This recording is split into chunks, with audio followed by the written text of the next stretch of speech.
Joyeux Noël en compagnie de Congo 26 Télévision, c'est l'heure de la grande édition d'information.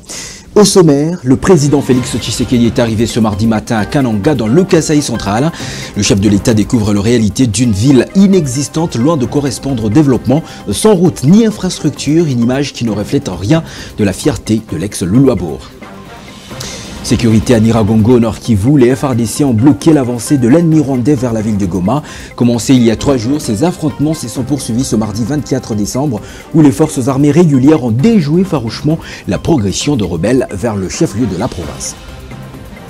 Et puis à Matadi, dans le Congo central, l'ambassadeur du Japon en République démocratique du Congo a annoncé le financement par son pays d'une somme de 15 millions de dollars américains pour la réhabilitation du mythique pont Maréchal.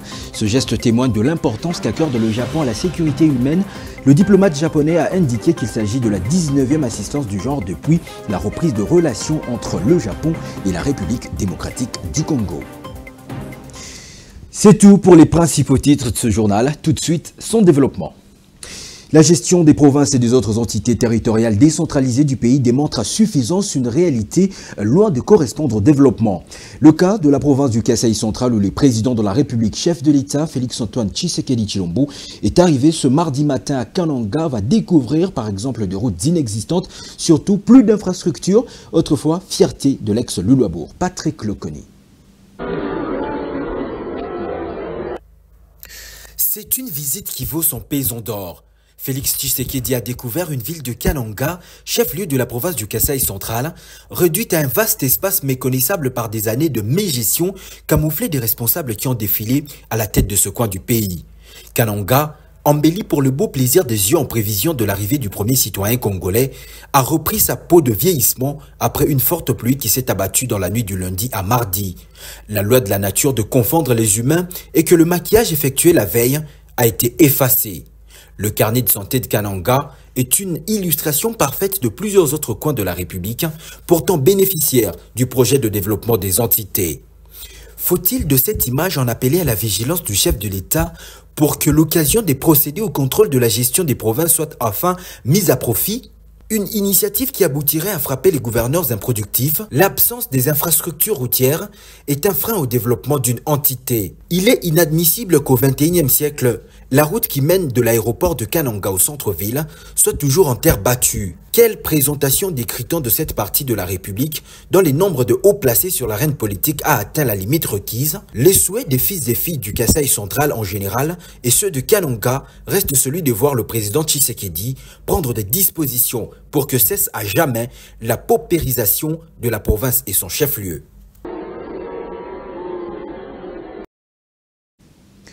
Depuis 3 jours, des combats s'intensifient dans le territoire de Nyiragongo entre les FARDC et les terroristes M23 appuyés par l'armée rwandaise. Ces affrontements se sont poursuivis ce mardi 24 décembre vers Kibumba, où la circulation entre la ville de Goma et Rutshuru a été coupée depuis le matin. Les sources militaires présentent et précisent que l'armée régulière a déjoué l'ennemi qui voulait avancer vers la ville de Goma. Le président de la société civile du territoire de Nyiragongo, Mambo Kawaya, a indiqué que les combats sont intenses sur l'axe Kibumba. Il a invité la population à soutenir les vaillants militaires des forces armées de la République démocratique du Congo et les volontaires pour la défense de la patrie qui bloquent cette aventure de Kigali.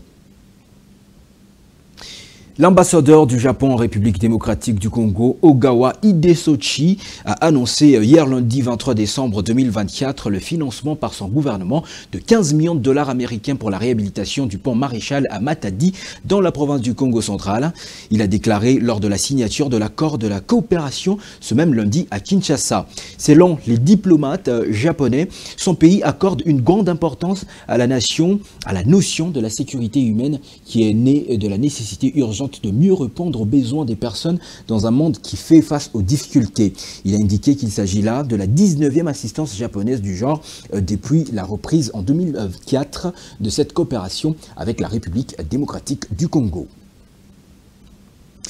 Les festivités de fin d'année à Kinshasa connaissent une ambiance terne comparativement aux années précédentes. Les activités tournent au ralenti dans beaucoup de coins réputés chauds de la capitale congolaise. C'est le cas du marché Gambela dans la municipalité de Kasavubu où les vendeurs sont inquiets à cause de la vente timide des articles suite à la lourdeur de la circulation de billets des banques. Bénédicte Ntumba Mukengesha les a rencontrés cet après-midi à la veille de la fête de Noël. Lieu commercial, jadis mouvementé en cette période de festivités de fin d'année, le marché Gambela connaît depuis quelque temps un calme inquiétant de nature à plonger vendeuses et vendeurs dans un fleuve de larmes.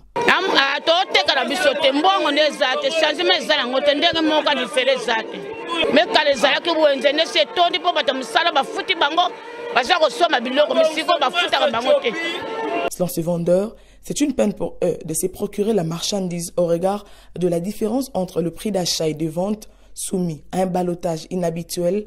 La rareté des clients est aussi la cause de ces calmes remarquables au marché Gambela.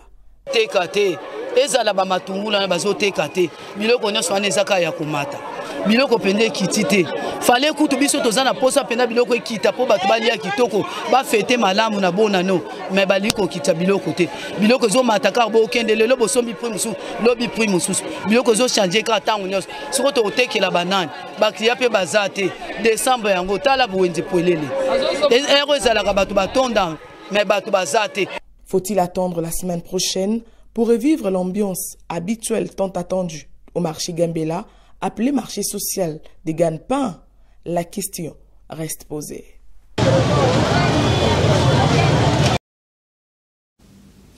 Mégalopole de plus d'environ 15 millions d'habitants, Kinshasa souffre du manque de poubelles publiques, ce qui a conduit à la prolifération des décharges sauvages un peu partout dans la ville, avec des tas d'immondices qui jonchent les rues et les chaussées. Face à ce défi, les mécanismes pouvant amener à une ville salubre devaient être l'essentiel d'une rencontre de réflexion à Kinshasa sur l'initiative de la diaspora éveillée. Une rencontre reportée sine die pour des raisons sur lesquelles nous reviennent ici Ebenezer Banga Wenamoyo. Les jardins de la paroisse Sainte-Anne situés dans la commune de la Gombe étaient choisis comme cadre qui devrait abriter la rencontre d'échange sur la lutte contre l'insalubrité entre d'une part l'ASBEL diaspora éveillée, d'autre part les bourgmestres de la ville-province de Kinshasa et ce, en présence du vice-premier ministre, ministre de l'Intérieur, décentralisation, sécurité et affaires coutumières qui a tenu personnellement à patronner cet événement ainsi que le gouverneur de la ville de Kinshasa. Alors que le décor était déjà planté pour la tenue de cette activité. Un agenda de dernière minute du vice-premier ministre a obligé les organisateurs à envoyer l'activité à une date ultérieure, a expliqué Marie-Cécile Okito, présidente de l'association sans but lucratif Diaspora Éveillée. Cette rencontre était prévue pour avoir un entretien d'échange avec les bourgmestres, qui sont les représentants des communes dans la ville de Kinshasa, dont les sujets qui devaient être déballés, l'insalubrité et la salubrité, qui devient un fléau assez remarquable et toxique pour ce pays. La rencontre n'a pas eu lieu parce qu'il y a eu des changements de dernière minute. Il y a eu des imprévus du côté des autorités, dont je ne peux contrôler. Donc voilà, c'est pour ça que tout a été remis à une autre date ultérieure. Créée le 10 mai 2019 par Marie-Cécile Okito, congolaise d'origine, résidente aux États-Unis d'Amérique. En réponse à l'appel du chef de l'État congolais, cette structure a comme vision principale conscientiser le peuple et les institutions sur les responsabilités, mais aussi mettre au centre de toute chose le peuple congolais, afin de le rendre utile dans le développement du pays.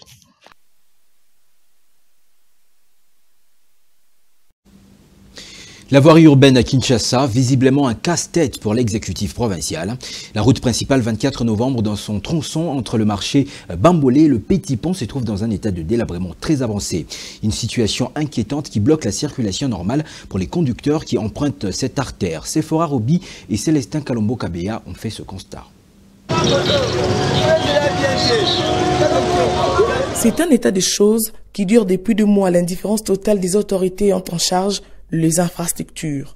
les niveaux de destruction de l'avenue de la Libération ex-24 novembre dans son tronçon compris entre le rond-point Bambolé et Petit Pont, séparant les communes de Bandalingwa et Ngiri pousse les usagers de cette voie publique, piétons et automobilistes à adresser leur SOS à qui de droit au regard de l'importance de cette chaussée menant vers la prison centrale de Makala dans la commune de Selimbao. L'État a fait tout possible pour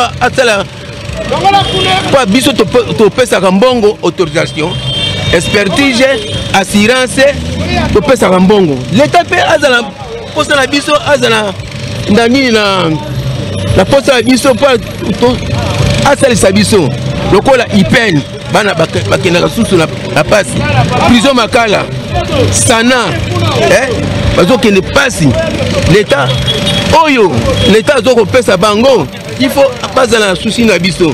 Selon des témoignages, le délabrement de ce tronçon routier est consécutif à l'absence de voies de canalisation des eaux de pluie qui se déversent sur les macadams. Les caniveaux bouchés n'ont pas été curés depuis plusieurs années. Vivement une intervention rapide.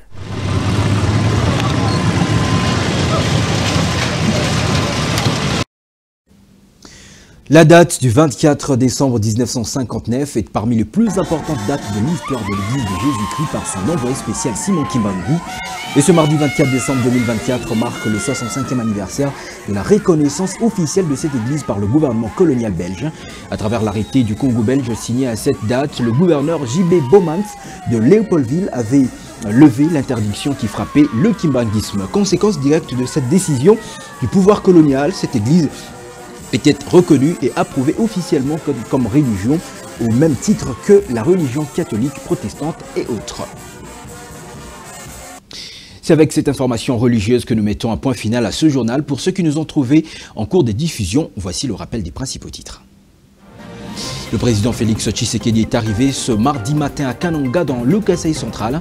Le chef de l'État découvre la réalité d'une ville inexistante, loin de correspondre au développement, sans route ni infrastructure, une image qui ne reflète rien de la fierté de l'ex-Luluabour. Sécurité à Nyiragongo, Nord Kivu, les FARDC ont bloqué l'avancée de l'ennemi rwandais vers la ville de Goma. Commencé il y a 3 jours, ces affrontements se sont poursuivis ce mardi où les forces armées régulières ont déjoué farouchement la progression vers le chef-lieu de la province. Et puis à Matadi dans le Congo central, l'ambassadeur du Japon en République démocratique du Congo a annoncé le financement par son pays d'une somme de 15 millions de dollars américains pour la réhabilitation du mythique pont Maréchal. Ce geste témoigne de l'importance qu'accorde le Japon à la sécurité humaine. Le diplomate japonais a indiqué qu'il s'agit de la 19e assistance du genre depuis la reprise de relations entre le Japon et la République démocratique du Congo. C'est tout pour cette grande édition. C'était un honneur pour moi de vous la présenter. Permettez-moi de souhaiter un heureux anniversaire à ma fille Zendaya Ndiango Mayumbu qui souffle aujourd'hui sa première bougie sur Terre. Longue vie à la reine. Mesdames, Messieurs, merci de votre fidélité à nos programmes. Une fois de plus, joyeux Noël chez vous en famille. Et je vous retrouve très bientôt. Au revoir.